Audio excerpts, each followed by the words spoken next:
apesar de que tendências não são diagnósticos nem previsões de futuro, mas elas apontam alguns insights e algumas reflexões interessantes para se pensar sobre o que pode vir a acontecer, o que pode vir a consolidar, o que pode vir a mudar, o que vai acontecer de verdade aí no mercado de publicidade e marketing em 2021.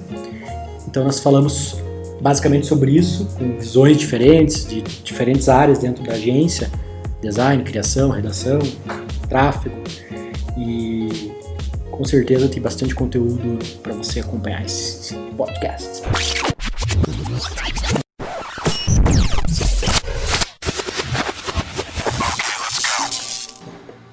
Cara, eu acho que esse ano de 2021 vai ser em questão assim de marketing, dessa área de publicidade e tal, de negócios, vai ser um pouco diferente. Assim, como eu trabalho na parte de criação, eu já percebi que as pessoas, as empresas amadureceram assim, bastante. Eu acho que no final de 2020 já começou a ser bem visível essa questão que das pessoas realmente se importarem com a estética visual da sua empresa, com a marca, com os elementos visuais que elas estão usando, e eu fico bem feliz, mostra assim que realmente está amadurecendo esse mercado de design e tal.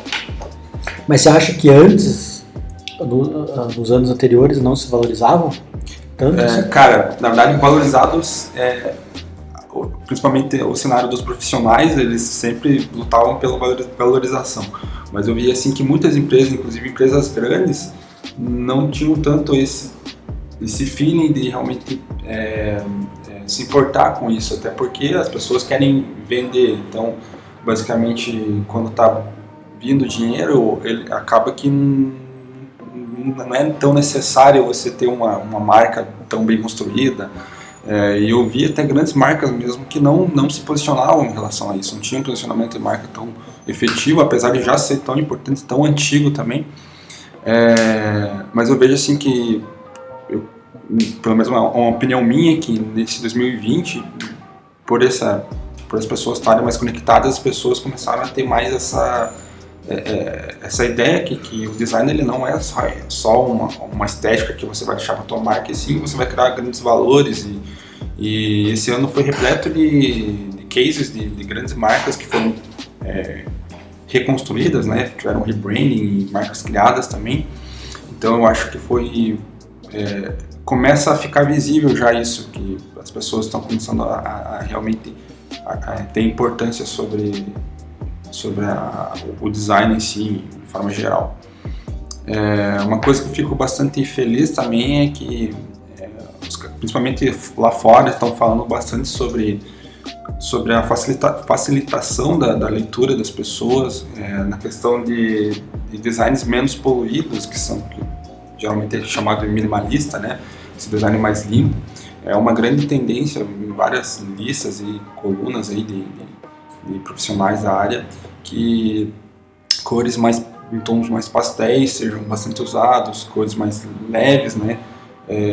Designs mais simples e mais fáceis de entender, que vão tirar um pouco daquele design meio realístico que tinha nos anos 2000, que era uma poluição de texturas e, enfim, coisas aradas.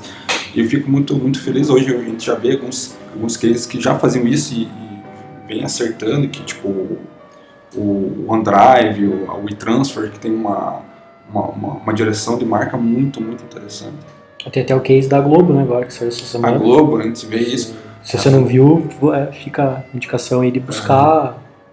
Tem, né? Enfim, você acha fácil aí, ó, o projeto de apresentação do rebrand da Globo. Inclusive, é interessante esse case da Globo, se você não viu, dê uma olhada, que ela reflete bem essas novas tendências de 2021, provavelmente a equipe, o departamento de marketing já tinha um pouco isso em mente, que tem algumas coisas interessantes que são essas cores pastéis, mas também aqueles tons retrôs, né, que basicamente nos anos 80 ele usava muito, então vai se ver muito essas cores puxadas entre o rosa, roxo, são paletas mais retrôs, assim, tipo, até um pouco vintage também. Obviamente que é uma tendência, então Não quer dizer que vai ser todo mundo que vai aplicar, mas a gente vai ver muito mais isso. Principalmente uma coisa que eu achei bem legal também, que é a facilitação da leitura de gráficos, né? Que hoje está se falando muito assim nessa área de design, questão de facilitar a visualização dos gráficos. Então, vou dar um exemplo lá. Você tem um gráfico super, ou não sei se é exatamente um gráfico, mas uma demonstração de dados ali das coisas tem que ser mais fáceis, né? Por exemplo, lá uma comparação lá de valores ou que você quer passar para o teu público. Essa forma minimalista que eles estão trazendo, é muito difícil num podcast falar isso, porque realmente vocês verem é muito mais fácil. As pessoas os profissionais estão falando que você facilitar essa leitura de qualquer tipo de dado que use números, que façam os usuários bater muita cabeça, deve ser minimalista ao máximo. Então, por exemplo, lá uma coluna com 5 resultados, você diminuir, compactar ela em, sei lá, um círculo e um número, ou os 2 círculos e um número. A gente vê o Nubank fazendo uma coisa parecida com isso. E basicamente de tendências a gente tem mais algumas que é interessante até ler, mas são coisas que já se vêm só fortalecendo, que são os vídeos, né, as animações, as ilustrações vêm voltando também. Uma tendência que obviamente a gente já aplica aqui e obviamente vai continuar por mais um tempo. Eu imagino que em 2021 isso vai tomar muito, que são os posts carrosséis em qualquer tipo de mídia, né? Tanto o LinkedIn, acho que já tem também, né? Facebook, Instagram. A gente vê que as pessoas estão cada vez mais usando elas, e é uma leitura muito interessante, porque você não precisa... É um conteúdo dinâmico, é uma pílula, mas você tem uma certa profundidade naquele assunto de uma maneira gráfica, então você consegue usufruir daquele conteúdo de uma forma mais interessante. Então os profissionais estão indicando também que você aposte em carrosséis, em qualquer tipo de mídia, que as pessoas realmente estão adorando. Basicamente, de tendências foi isso que eu li. Tem mais algumas outras que são coisas que já vêm sendo usadas, mas eu acho que não precisa ser tão relevante. Talvez aí, se a gente aplicar debater um artigo, a gente explique melhor cada uma dessas tendências. Mas como todo ano a gente fala, né, tendências, você realmente tem que ter moderação, né, para usar elas e saber quando você vai usar. Não significa que seja uma regra para você usar toda hora. E a gente viu hoje no RD Summit, né? Uma frase que falava de tendência não é uma previsão de futuro, é só uma tendência, uma coisa assim. Quer dizer, não quer dizer que vai acontecer, sim. Você precisa olhar e se inspirar. Né? Se você for analisar, sei lá, algum tipo de valorização de moeda, né? O gráfico de movimentação do mercado de uma moeda, ela tem uma tendência, né? E pode ser que essa tendência se repita, porque é uma tendência. Mas pode simplesmente o gráfico totalmente mudar de direção, né? Sei lá, o dólar, a tendência estava de alta e ele seguia certos padrões. Aí começou a cair por uma influência externa. Então, acho que tem uma certa tendência que todo ano rola aí, os designers têm uma discussão que a Pantone faz, que é a relação da cor do ano, né? Então, basicamente, esse ano era lá não lembro exatamente o nome, mas era um amarelo e cinza, que é bem parecido com o negócio do ônibus, né? Que até rolou meme. Então tem muitas pessoas que acham que aquilo deve ser o padrão para você fazer todo tipo de campanha de arte. Então fica complicado, né? Porque daí você vai ver, sei lá, 10 marcas usando a mesma cor. A da Pantone de 2021 é um Ultimate Grey, mais 13. E eu já falei no passado sobre a cor do ano passado, se não me engano era o Neon Verde, Neon Mint. Era o Mint. E o Lucas comentou que a Pantone, ela segue uma linha mais até um pouco artística, em relação de moda, né? Arquitetura. Não necessariamente é um negócio comercial, né? Então realmente você tem que ter moderação. Eu acho que eu falei demais de meia hora só. Dá pra gente encerrar o podcast já só com a tua participação. Tchau, vou ter que ir embora. Não, mas ficou legal que você deu a tua visão também, né? Não só a tendência, né? Legal. E aí, galera, o que vocês acharam do Minimalism? Um pouco assim do que a Alisson falou também, né? Você falou um pouquinho sobre a questão quando você citou os carrosséis ali, essa questão da profundidade do design, e aí entra a questão do conteúdo também.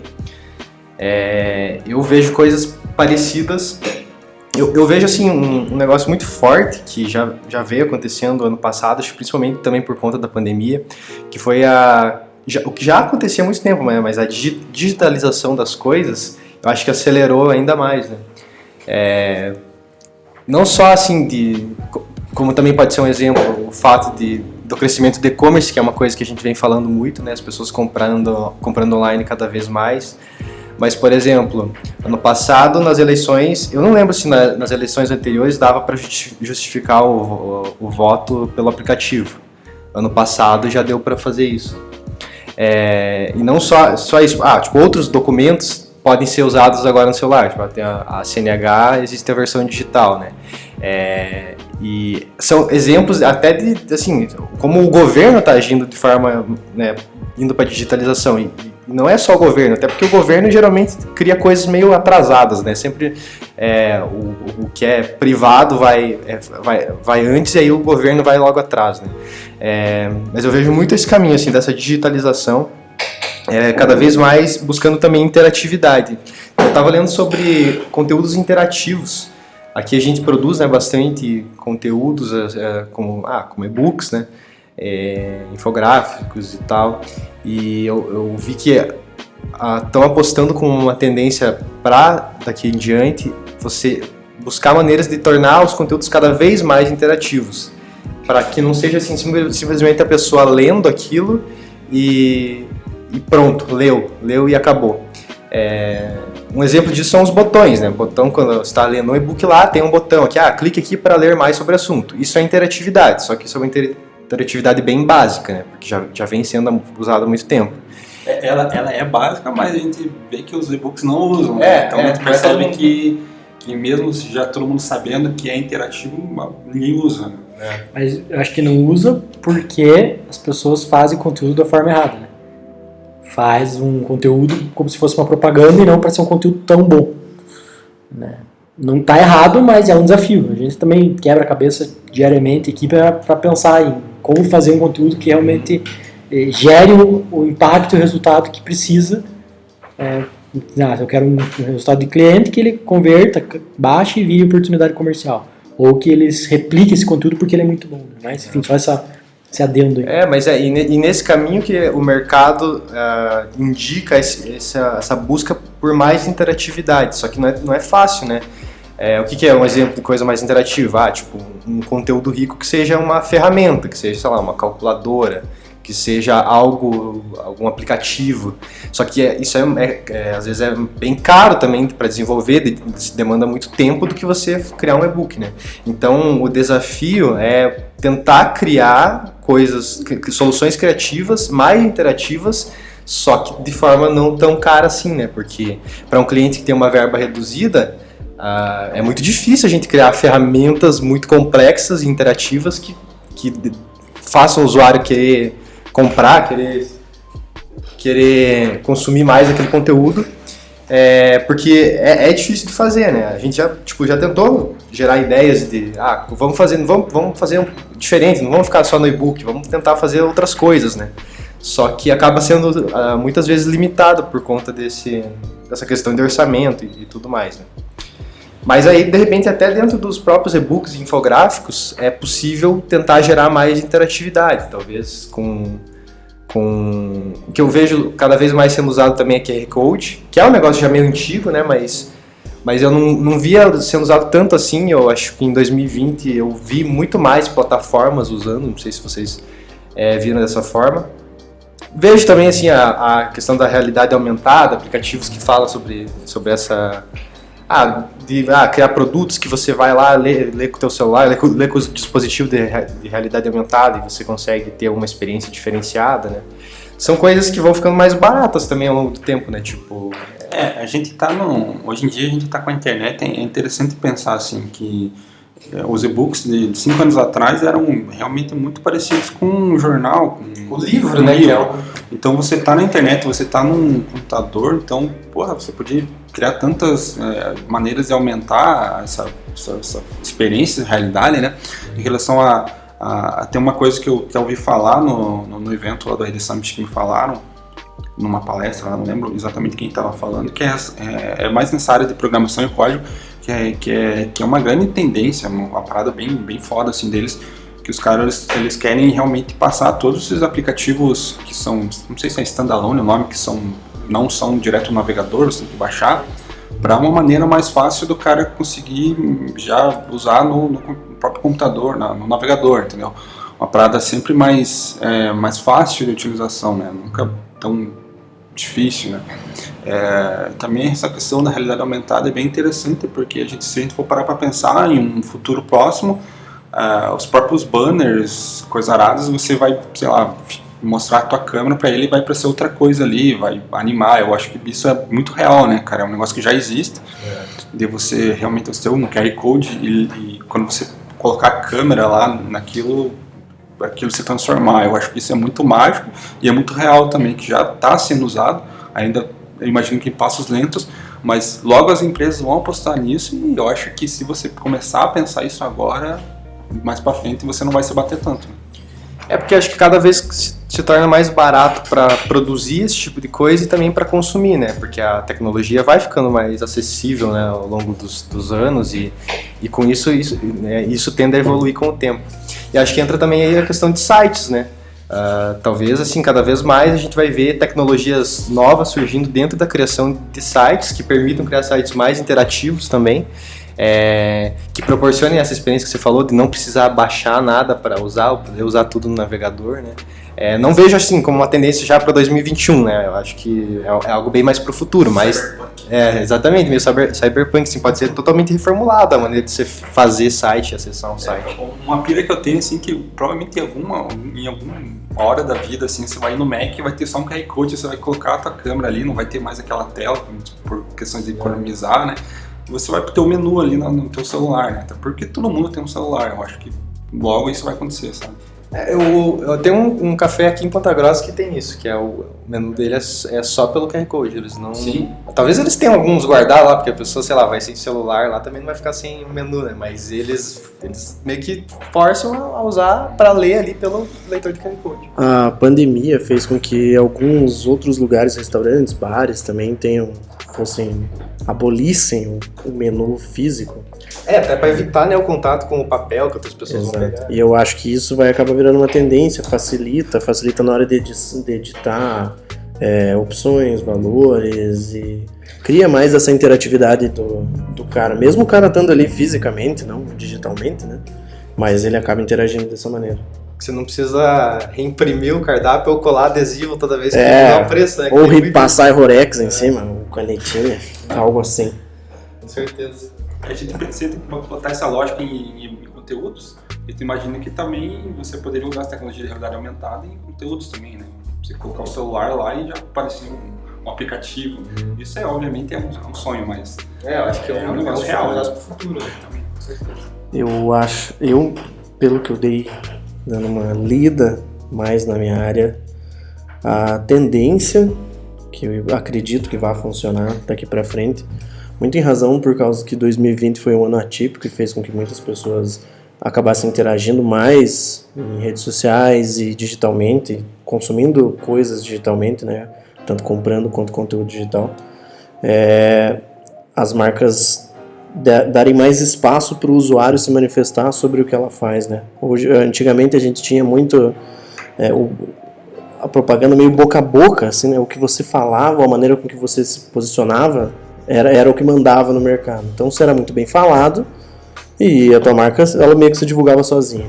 Então, eu vejo as marcas se posicionando digitalmente para deixar o usuário fazer isso. Hoje, você vai ter muito mais essa experiência pessoal do usuário sendo usada pela marca como propaganda, né, para que isso vire esse boca a boca de novo. Você tenha fãs de uma marca específica, fãs de um produto ou serviço específico que eles mesmos propaguem digitalmente para você, a tua marca. Isso vai ser uma vertente interessante, eu acho. E na questão de tráfego pago, acho que plataformas de rede social se adaptando muito fortemente ao e-commerce e facilitando muito essa parte de compras online. A gente vê pelo Facebook Shopping e Google Shopping e tudo, a maneira com que as plataformas estão se adaptando e a maneira com que elas estão abrindo espaço para que você venda ou compre ou mostre seus produtos de maneira facilitada. Até mesmo o WhatsApp teve algumas tentativas de troca de valores ali, né? Você podia transferir dinheiro. Então, acho que a tendência é as plataformas irem se adaptando para que internamente você já possa ter lojas online ali e tudo mais. Marcas que já sejam referência vão poder facilitar a compra do usuário e a experiência dele na hora de comprar um produto ou serviço por ali. Então, para mim, eu acho que 2021 é o ano que as plataformas vão se adaptar mais para essa parte de vendas, realmente mais comercial. Então, você vai ter essa vertente de loja interna dentro da tua própria rede social, teu Facebook, teu Instagram, isso com muita força. Um ponto ali sobre o que você falou na primeira parte ali, que é o usar, né, o consumidor, né, a experiência do consumidor. Tem um conceito que, não sei até se você ia falar, Annie, mas você escreveu sobre isso, né, sobre o UGC, o User Generated Content, que é quando a marca aproveita que o usuário cria usando alguma coisa, algum artifício que a marca tem, por exemplo, é uma marca de uma loja de roupas que o usuário faz lá, sei lá, um vídeo andando de bicicleta com aquela marca de roupa, e aí essa marca, ela usa o vídeo do cliente dela para se divulgar, né? Que acho que é até um passo além, né, dessa questão do usuário simplesmente falar bem, né? É aproveitar o que o usuário criou para divulgar a própria marca. Não sei se você ia falar sobre isso, tá? Não, eu até ia aproveitar o que o Daimon falou, porque vai um pouco no sentido do que eu pensei em trazer para comentar, mas não é bem essa parte. É a questão da loja no Instagram mesmo. Eu pensei em trazer alguma coisa relacionada a redes sociais. Aí eu até pesquisei alguns blogs, algumas agências que escreveram sobre isso. E estava estourado, assim, em primeiro lugar nas listas, TikTok. Só que aí eu pensei, eu não vou ficar batendo em cima da mesma tecla. Aí eu separei duas coisinhas que eu venho observando, assim, que acontece mesmo no Instagram, que algumas marcas vêm adotando e mais vezes acontece isso. O primeiro é esse da questão da loja mesmo. No Instagram eu acompanho muitas lojas de maquiagem, principalmente, e eles colocam muitas imagens do produto e já transformam o perfil como se fosse no próprio catálogo mesmo. A pessoa só com um clique ela já consegue ver detalhes do produto, preço, até para facilitar a compra. O próprio Instagram o próprio Instagram já tem a ferramenta integrada no aplicativo, né, que você pode comprar direto por lá. E outra questão que eu separei para comentar mais sobre o posicionamento, assim, das marcas, que eu vejo que elas estão mais, personificando a presença delas. Que nem a Netflix há muito tempo já vem tratando, como eu, e não como nós ou a empresa. Então, não apenas ela, mas eu vejo que vem passando, assim, para muitas empresas até menores, mais regionais, que estão tratando dessa maneira, deixando mais perto do público e mais informal também essa relação. Sobre a loja online no Instagram, eu vejo que um problema dela é a falta de domínio sobre o que está publicado nela, né? Porque é diferente de um site, de ter a tua própria loja, você não tem acesso no Instagram por exemplo, ao Google Analytics, que você entra no teu Google Analytics do teu site, você tem acesso a todas as informações sobre o teu público, o que eles estão, né, os produtos que eles estão mais vendo, pesquisando, quem são essas pessoas, né, de forma mais precisa, assim. De onde veio aquele tráfego. Isso, Então, eu acho que uma falha desse tipo de plataforma é essa falta do domínio mesmo das informações, dos dados, né, porque os dados acabam todos com o Facebook, que é quem administra a plataforma, né, então acaba tendo essa falha, assim, na minha visão, mas com certeza eu vejo também muitas lojas usando esse tipo de plataforma.